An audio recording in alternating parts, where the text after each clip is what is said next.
Hi everyone, my name is Dolly. I'm a UEA Award Ambassador and third year English Literature with Creative Writing student. Today I'm going to be talking through the UEA Award Campus and Personal Activity form, and as you can see at the start, I've already done 4 submissions for this form because I've done my bronze, my silver and my gold. So let's get started. First, you're going to scroll down to what type of activity was it? So please briefly describe the campus and personal activity you are submitting or the nature of your role. So I'm president of my society, and my society is called Concrete. Next, you're going to choose the type of activity, and because mine was the climate journalism programme, I'm going to choose volunteering. Next, you're going to pop the date from and date to in. So I started this in June of 2021. And I'm going to put the first date in and then date 2. I'm still doing this activity, so I am going to pop today's date, which is the 21st of December in. Next, we're going to do the number of hours. So I can only submit a maximum of 10 hours in this section, so I'm going to pop 10 in because I've definitely done 10. Then the total hours, I'm going to pop 30. And then if you see here, the wildcard section, it automatically does it for you. And it's going to put 20 hours into my wildcard section for the silver and gold award levels. Next, we're going to be moving on to the reflection.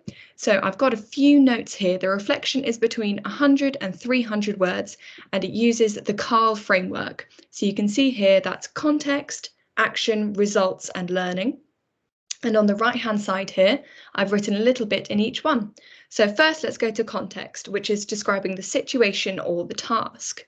I'm just going to copy and paste this in here. Copy it from there, pop it in here. So the context for my reflection is working with the university's climate change programme, Project Change.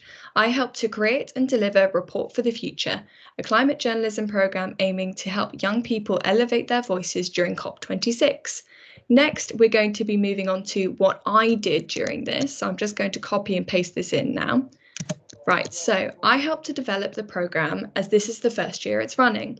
Working closely with the Youth Climate Change Programme Coordinator, we created a programme in which I delivered a media training session for all participants. In this session, I spoke about Concrete's dedication to consistent climate coverage, debunked media jargon, explained best practices for covering climate stories, and led them through an article writing exercise. Wonderful. So next, we're going to be talking about what happened as a result of my action.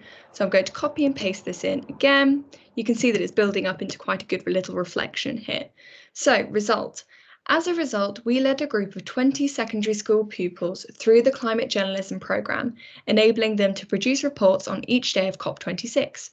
We have also created a solid basis for the programme, which has proved successful in its first year to continue for years to come. Great. And then lastly, we're going to be talking about what I learned by doing this. I'm going to copy and paste that in on the left-hand side there. By helping to create Report for the Future, I have learnt what goes into event planning, while also gaining an understanding of the efforts the university are taking to tackle climate change. In delivering the media training, I practice my presenting skills while engaging with a younger audience. So you can see there, through using the CARL framework, I've actually built up quite a good little reflection. So next we're going to be moving on to attributes. So you can select up to 5 attributes to record, but you have to do at least 2. So you can see there are lots of different ones here. I'm just going to go through, and then as you click on each one, it opens up here a little drop-down menu.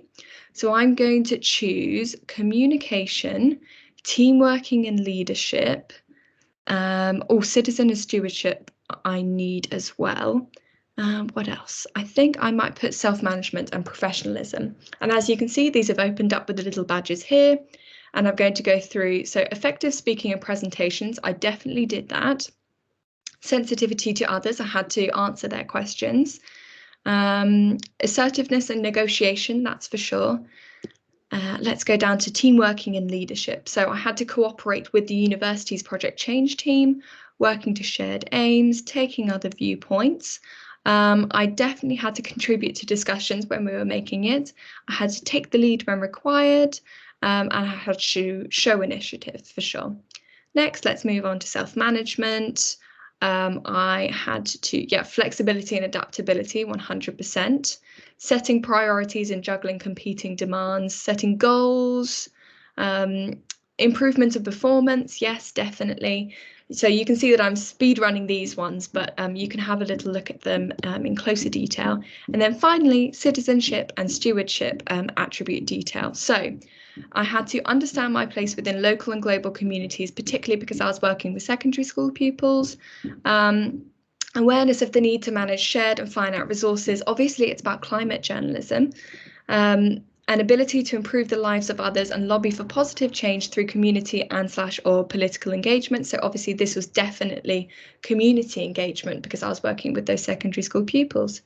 Then we're going to be moving on to the CV statement. And I say to everybody that I talk to about the UEA Award, this is possibly one of the most important bits, because when I actually made my CV, I just copied and pasted this all across to my CV from my previous submissions. So you can see on the right-hand side, I've already written this little bit here, and I'm just going to copy and paste it in. So over the last few months, I have worked with the University of East Anglia's Project Change to create Report for the Future. By delivering media training for all participants, I helped them create their reports, which fulfilled our aim of helping young people elevate their voices during COP26. Perfect. So next we're going to be moving on to the evidence. So evidence comes in a lot of ways, and this is one of the things you might want to ask about. And if you do want to do that, you just email award@uea.ac.uk and Natalie or Tom will get back to you on that one. It's basically so they can verify your activity. So I don't have a file upload for this one, but that can be lots of different things. You know, it says screenshot of hours completed on online learning. So I've submitted certificates from online learning before, those kind of things. However, I'm going to go down to the reference details bit. So the person that I worked really closely with was called Sarah. So I'm just going to pop Sarah's name in there. She worked for the university itself, but if it was somebody else, you're going to pop the name of their organisation in, then whatever they did. So Sarah is the Youth Climate Change Programme Coordinator. And then finally, you're just going to pop a little email in, just so that the award team can email them and say, yes, we're just clarifying that all of this is true. Then you're going to tick the box. I acknowledge that the details above are correct. I understand that the UEA Award team may contact my referee to do random checking on activity verification. Then finally, you can submit it. So I'm just going to click the submit button there. And as you can see on the left-hand side, that's how easy it is. I have submitted my UEA Award campus and personal activity form, and I am one step further onto getting my bronze, my silver, or my gold UEA Award.